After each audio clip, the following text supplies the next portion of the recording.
Unejutt, väike rebane ja kadunud täheke. Metsaservas, pehme samblavaiba ja vana männi juurte all elas väike punase kasukaga rebane. Ta oli uudishimulik ja heasüdamlik loom, kellele meeldis jalutada, eriti õhtuti, kui päike oli juba loojunud ja tähed hakkasid taevasse tekkima nagu säravad lumehelbed. Igal õhtul enne magama minekut istus väike rebane künka otsas ja luges tähti. Ta arvas, et iga täht on nagu tilluke latern taevas, mis hoiab maailma valgustatud, isegi kui kõik teised magavad. Aga ühel hilisõhtul märkas ta midagi imelikku.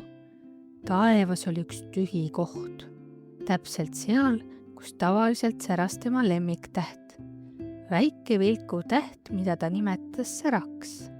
See ei saa olla, pommises ta. Äkki ta kukkus alla. Ta tundis südames väikest ärevust. Ta pidi minema ja vaatama, kas täht on tõesti langenud. Rebane seadis oma sammud läbi metsa, taskus väike latern ja südames lootus. Metsa ääres urus nägi ta jänest, kes parajasti porgandit näris. Tere, jänes! Kas oled tähekest näinud? Väikest säravat, mis võiks olla kuskil siinsamas metsas, küsis rebane. Jänes mõtles veidi ja vastas, ei ole näinud, aga kui sa otsid midagi, siis tee seda rahulikult. Otsimine vajab kannatlikkust, nagu porgandite kasvatamine. Aitäh, ütles rebane, sul on õigus. Sügavamal metsas komistas ta siili otsa, kes veeretas tammetõrusid oma talvevarudesse. Siil, kas oled näinud taevast alla kukkunud tähte, küsis rebane.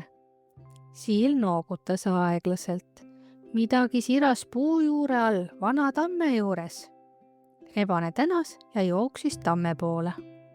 Seal, puu juure all, lebas täheke, särav ja soe nagu kevadine päikesepeegeldus vees.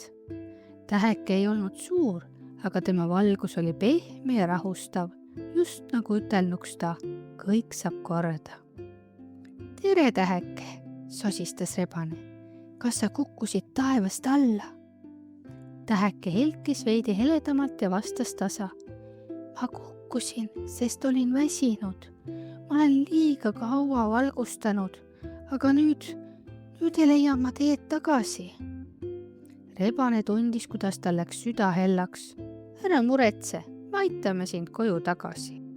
Rebane teadis, et see pole töö, mida saaks üksi teha.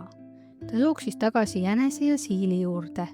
Nad kutsusid ka öökulli, kes tundis hästi taevatähti, ja Mägra, kes oli tugev ja osav aukude kaevaja. Nad mõtlesid välja plaani. Ehitada kõrge künkakene, selle tippu asetada täheke ja siis kasutada lombi peegeldust, et see valgus suunata tagasi taevasse.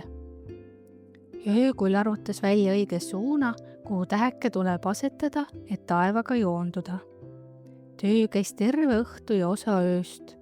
Jänes tassis lompi vett juurde, siil tõi kõigile tammetõrusi söögiks, Mäger kaevas mättaid, et küngas kõrgemaks ehitada ja rebane hoidis tähekest hellalt, nagu oleks see tema enda südameke. Kui kõik oli valmis, tõstsid nad tähekese künkale. Peegeldus lombis sillerdas nagu hõbepaber ja täheke hakkas üha tugevamalt helendama, kuni ta aeglaselt tõusis tagasi oma kohale. Kogu mets vaatas vaikuses. Täheke vilkus korra, justkui ütleks, aitäh, mu armsad sõbrad. Väike rebane istus jälle künka otsas. Täheke oli tagasi. Ta vilkus rahulikult ja tänulikult. Rebane ohkas õndsalt. Ta ei olnud ainult leidnud tähekese, vaid ka saanud aru, kui oluline on sõprus, koostöö ja see, et me hoolime teineteisest.